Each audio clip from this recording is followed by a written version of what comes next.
नमस्कार दोस्तों, मैं हूं रविंद्र और आपका योर पेज रीडर चैनल पर स्वागत है। आज आप इस वीडियो में देखने वाले हैं जेम्स क्लियर द्वारा लिखित बुक एटॉमिक हैबिट्स का रिव्यू और एक शॉर्ट समरी।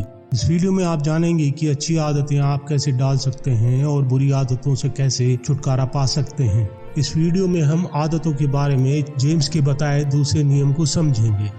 अगर आपको हमें आदतें क्यों पड़ती है और जेम्स क्लियर के नियम पहला नहीं पता है तो हमारे एटॉमिक हैबिट सीरीज के पहले के वीडियो को अवश्य देखिए।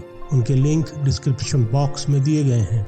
तो जल्दी से इस चैनल को सब्सक्राइब कर लें और बेल आइकन के बटन को दबाकर ऑल का ऑप्शन सेलेक्ट कर लीजिए।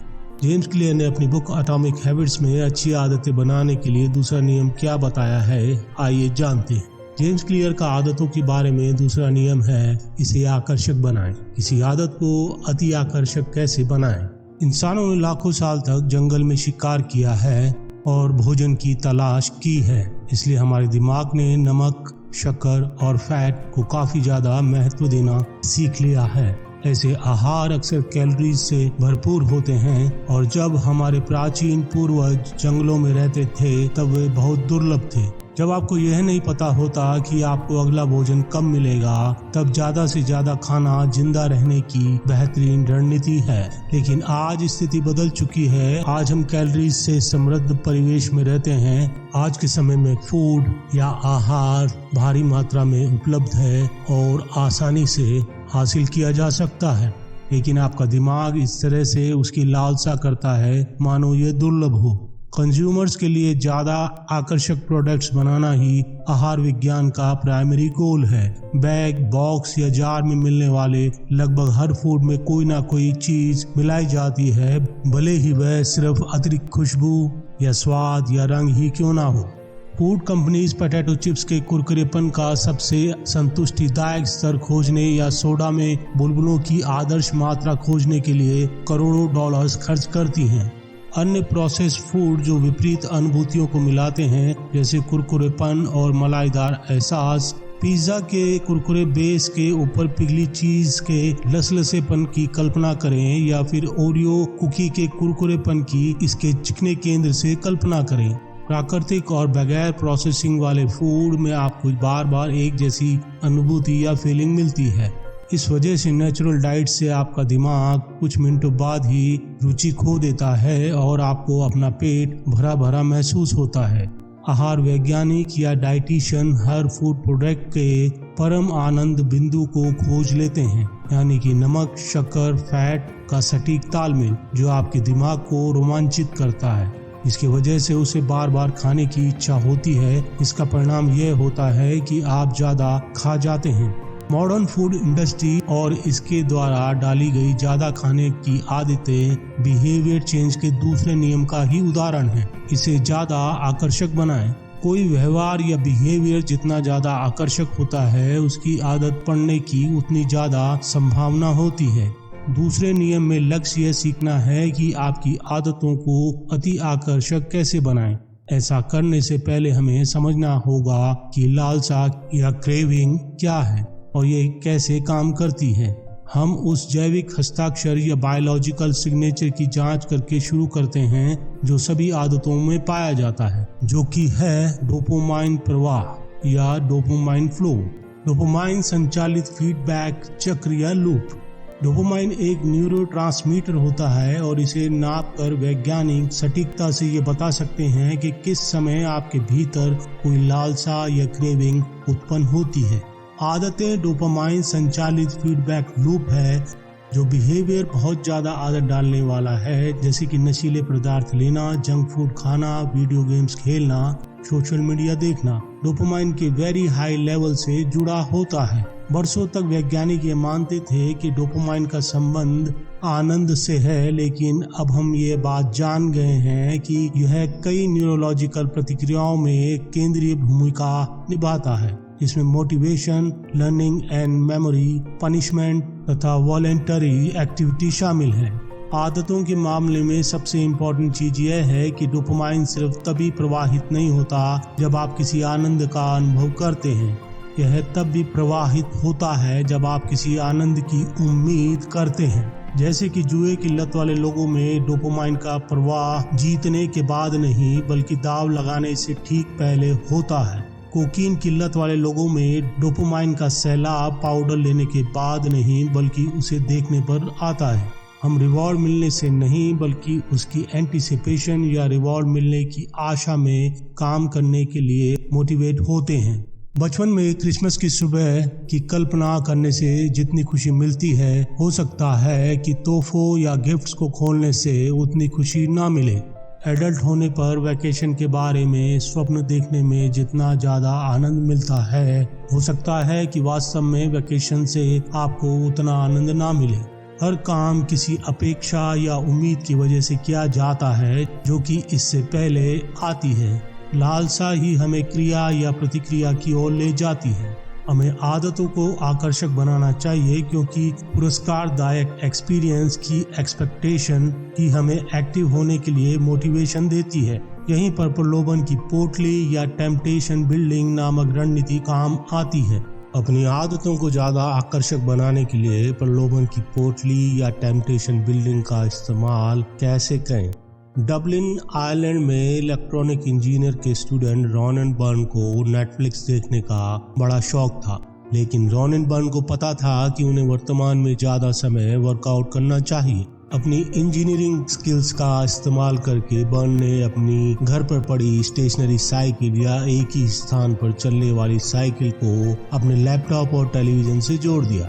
बर्न ने एक कंप्यूटर प्रोग्राम तैयार किया जो नेटफ्लिक्स को तभी चलाता था जब बर्न एक निश्चित गति या उससे ज्यादा गति से साइकिल चलाते हों।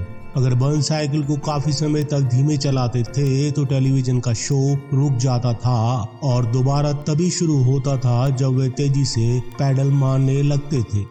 इस तरह बर्न अपनी वर्कआउट की आदत को ज्यादा आकर्षक बनाने के लिए वह प्रलोभन की पोटली या टेम्पटेशन बिल्डिंग का इस्तेमाल भी कर रहे थे।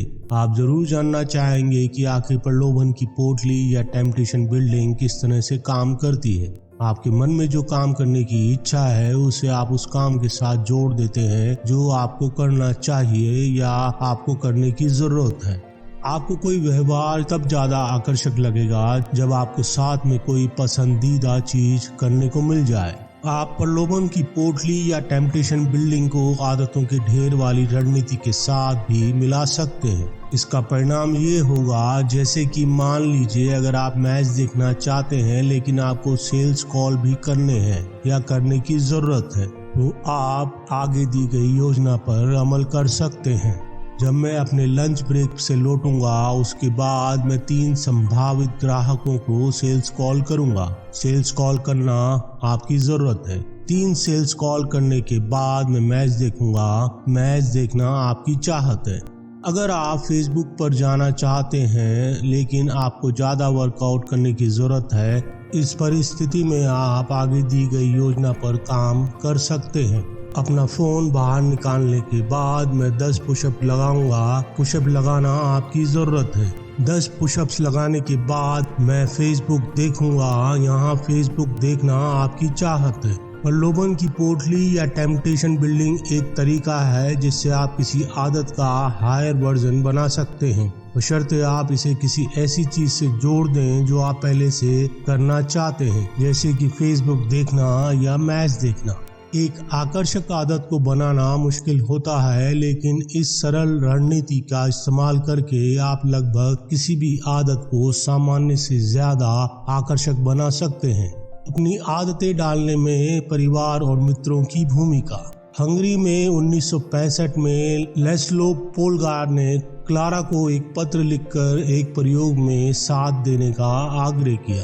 क्लारा एक टीचर थी। लास्लो पोलगर का विश्वास था कि संकल्पित अभ्यास या लगातार प्रैक्टिस की बदौलत कोई भी बच्चा किसी भी क्षेत्र में जीनियस बन सकता है। उनका मंत्र था, जीनियस पैदा नहीं होते बल्कि शिक्षित और प्रशिक्षित यानी कि एजुकेटेड एंड ट्रेंड होते हैं। अपने प्रयोग के लिए पोलगार ने शतरंज के क्षेत्र को चुना और अपने बच्चों को शतरंज में जीनियस बनाने की योजना बनाई। पोलगार ने पूरे घर को शतरंज की किताबों और मशहूर खिलाड़ियों की तस्वीरों से भर दिया। जल्द ही लास्लो पोलगार और क्लारा ने शादी कर ली कुछ वर्षों के बाद पोलगार दंपति के यहाँ 3 लड़कियों का जन्म हुआ, सूजन, सोफिया और जूडिथ। सूजन सबसे बड़ी थी और वह 4 साल की उम्र में ही शतरंज खेलने लगी थी और 6 महीने बाद ही वह शतरंज में बड़े बड़े लोगों को हराने लगी। बीच की बेटी सोफिया का प्रदर्शन इससे भी ज्यादा अच्छा रहा। 14 वर्ष की उम्र में वह विश्व चैंपियन और कुछ साल बाद ग्रैंड मास्टर बन गई। सबसे छोटी बेटी जूडिथ शतरंज में सबसे माहिर थी और 15 साल और 4 महीने की उम्र में वह सबसे युवा ग्रैंड मास्टर बन गई। 27 वर्षों तक वह संसार की नंबर 1 महिला शतरंज खिलाड़ी रही। इंटरव्यू में पोलगार बहनों ने बताया कि उनका बचपन कष्टकारी नहीं बल्कि मजेदार था। उन्हें शतरंज खेलने से प्रेम था। पोलगार बहनें ऐसी संस्कृति में पली बड़ी थी जिसमें शतरंज को बाकी सभी चीजों से ज्यादा महत्व दिया जाता था। इसके लिए उनकी प्रशंसा होती थी और उन्हें पुरस्कार मिलते थे। आपके कल्चर में जो भी आदतें सामान्य होती है वही आदतें सबसे ज्यादा आकर्षक होती हैं। सामाजिक मापदंडों या सोशल पैरामीटर्स का सम्मोहक आकर्षण। मनुष्य समूह में रहने वाला सामाजिक प्राणी है। हम जानते हैं कि दूसरों के साथ हमारा तालमेल बने, बॉन्डिंग हो और हमारे साथी हमारा सम्मान और प्रशंसा करें। हमारे ज्यादातर विकासवादी इतिहास में हमारे पूर्वज कुनबों या समूह में रहते आए थे। समूह या कुनबे से अलग होने का मतलब एक तरह से मृत्युदंड था। अकेला भेड़िया मर जाता है लेकिन झुंड जीवित रहता है। हम अपनी सबसे शुरुआती आदतों को नहीं चुनते हैं, हम उनकी नकल करते हैं। ज्यादातर समय समूह के साथ मिलजुल के रहना बोझ नहीं लगता है। हर व्यक्ति समूह का हिस्सा बनना चाहता है, जैसा कि पोलगार फैमिली की बहनों का जीवन था। यदि आप ऐसी जगह जॉब करते हैं जहां ऑफिस में हर व्यक्ति महंगे सूट पहनकर आता है तो आपके अंदर भी वैसे ही महंगे सूट खरीदने की इच्छा होने लगेगी। व्यवहार हमें तब आकर्षित करते हैं जब वे हमें अपने समूह में फिट होने में मदद करते हैं। हम खास तौर पर 3 समूहों की आदतों की नकल करते हैं। पहला है करीबी समूह, दूसरा है बहुसंख्यक समूह, तीसरा है शक्ति संपन्न समूह। आइए एक एक करके सभी समूहों के बारे में जानते हैं। पहला, करीबी समूह का अनुसरण करना या नकल करना। निकटता का हमारे व्यवहार पर बहुत शक्तिशाली प्रभाव पड़ता है। बेहतर आदत बनाने के लिए आप ऐसे कल्चर का हिस्सा बने जहां आपके मनचाहे व्यवहार को सामान्य व्यवहार माना जाता हो। नई आदतें हासिल करना तब संभव दिखता है जब आप दूसरों को उन्हें हर दिन करते देखते हैं। यदि आपके आसपास फिट लोग रहते हैं तो इस बात की ज्यादा संभावना है कि आप वर्कआउट को आम आदत मान लेंगे। यदि आपके आसपास म्यूजिक लवर रहते हैं तो इस बात की पूरी संभावना है कि आपका झुकाव म्यूजिक की तरफ ऑटोमेटिक होने लगेगा। अपने आप को ऐसी आदतों वाले लोगों से घेर लें जिन आदतों को आप विकसित करना चाहते हैं। दूसरा, बहुसंख्यक समूह की नकल करना। 1950 के दशक में मनोवैज्ञानिक सोलोमन एस्क ने कई प्रयोग किए जिनके बारे में अब स्नातकों को पढ़ाया जाता है। इस प्रयोग में शोधकर्ता अपने साथ कुछ अजनबी पार्टिसिपेंट के साथ कमरे में आता था। जिस व्यक्ति पर प्रयोग किया जाना है उसे यह बात पता नहीं थी कि वे अजनबी पार्टिसिपेंट दरअसल अभिनेता थे जिन्हें शोधकर्ता ने निश्चित प्रश्नों के निश्चित जवाब देने को कहा था। समूह को एक लाइन वाला कार्ड दिखाया जाता है, फिर उसे कई लाइनों वाला दूसरा कार्ड दिखाया जाता है। सभी पार्टिसिपेंट से कहा जाता है कि वे दूसरे कार्ड में ऐसी लाइन को चुने जो पहले कार्ड में बनाई गई लाइन के बराबर हो। ये काफी आसान था। सबसे पहले तो कुछ आसान टेस्ट होते थे जिसमें सभी लोग सही जवाब देते थे। उस टेस्ट के बाद सभी पार्टिसिपेंट्स को एक ऐसा टेस्ट दिया जाता था जो पिछले टेस्ट जितना ही स्पष्ट जवाब वाला था, लेकिन इसमें कमरे में मौजूद अभिनेता जानबूझकर गलत जवाब देते हैं। जिस व्यक्ति पर प्रयोग किया जा रहा है वो इस नाटक के बारे में कुछ नहीं जानता था, इसलिए वो कंफ्यूज हो जाता है और सभी पार्टिसिपेंट्स की दोबारा जांच करता है। जब एक के बाद एक पार्टिसिपेंट सभी गलत जवाब रिपीट करते हैं तो वो घबरा जाता है और उसे अपनी आंखों पर शक होने लगता है। आखिर में वो भी अन्य पार्टिसिपेंट्स द्वारा दिए गए गलत जवाब को दोहरा देता है। हालांकि वह दिल में जानता था कि वह गलत जवाब दे रहा है।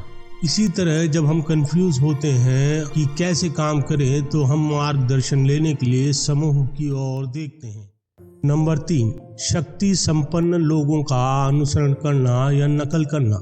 हम बेहद प्रभावशाली लोगों की आदतों की बहुत ज्यादा परवाह करते हैं। हम सफल लोगों के व्यवहार की नकल करते हैं क्योंकि हम भी उन्हीं की तरह सफल होना चाहते हैं। हम जिनकी प्रशंसा करते हैं उनसे कुछ आदतें भी सीख लेते हैं। आप अपने बिजनेस की सबसे सफल कंपनी की मार्केटिंग रणनीति की नकल करते हैं।